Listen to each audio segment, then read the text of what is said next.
Afternoon mga kababayan, nandito po tayo ngayon sa Talamban, Cebu City. By the way mga kababayan, nandito naman tayo ngayon. Nandito tayo ngayon.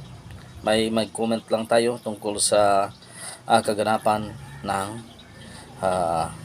QGC na si Tata PRRD ang administrator ngayon.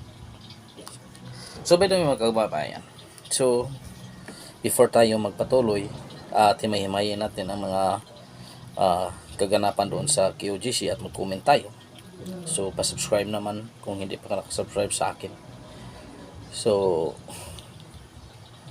pa-subscribe naman kung hindi pa ka nakasubscribe sa akin. So pa-like and share ang video para naman mas maraming makarinig nitong ating mga comment at comment din.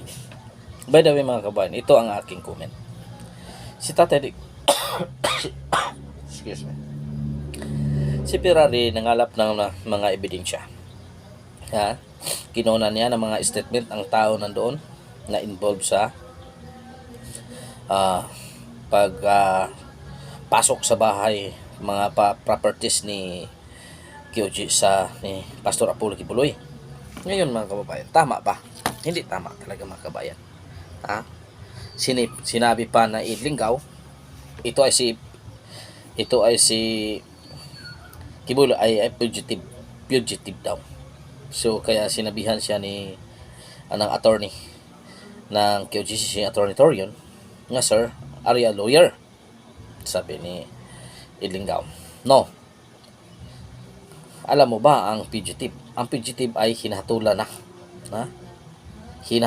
na, tapos tumakas, yan ay tinatawag na fugitive. Tapos pangalawa, yung inamin niya ang kaso, tapos hindi siya umating ng hearing, yan ay fugitive. Pero sa status ni Pastor Apollo Kibuloy is hindi siya fugitive kasi nakapinding pa yung kanilang motion for reconsideration. So hindi pa matawag na fugitive kasi wala pang hatol si Kibuloy. So ito si Idlinggaw napahiya. Napahiya si Idlinggaw mga kababayan.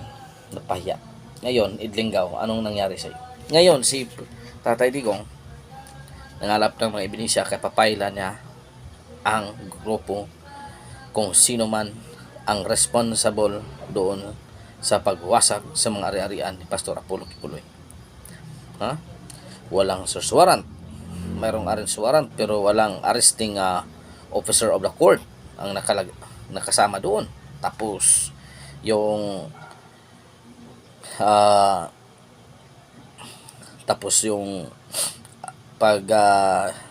saliksik nila is simultaneous operation pero ang search warrant ang naka-address lang doon sa buhangin.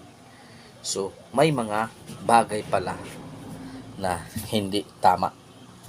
Bakit ganito ang mga PNP mga kababayan? Palagi na lang ganito, palpak ang ginagawa ng PNP, ang pag-serve ng warrant. Bakit hindi nila sinunod ang procedure? Kung anong procedure? Kung ano ang procedure, yun lang ang susundin nyo.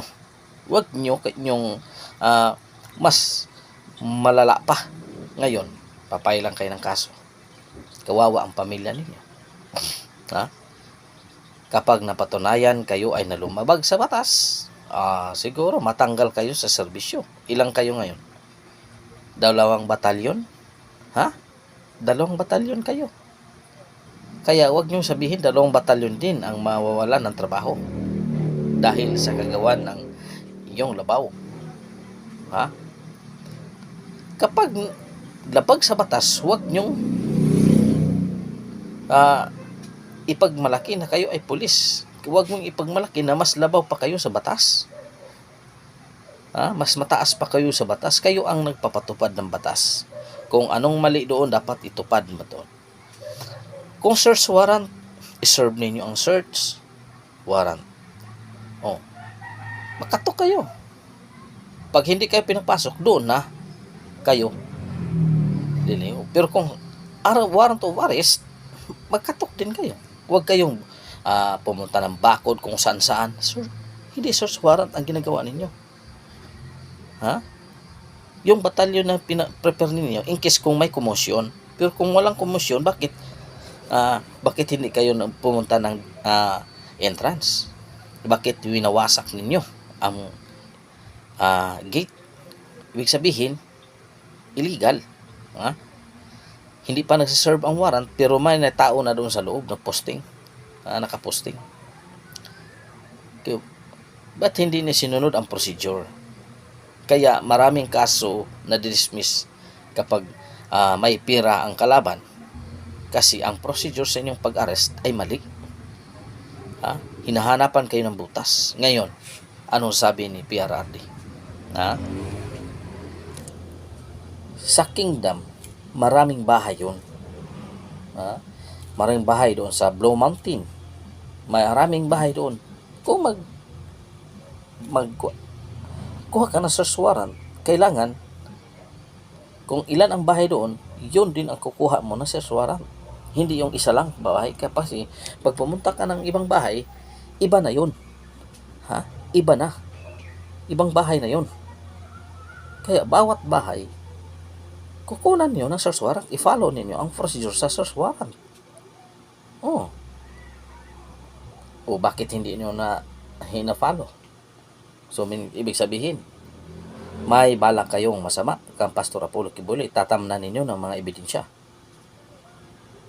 So, maraming salamat mga kababayan. Nandito po tayo ngayon. Hanggang dito na lang. Maraming salamat. God is good all the time. All the time, God is good. Maraming salamat. Pitching your kaninyong tanan mga kababayan.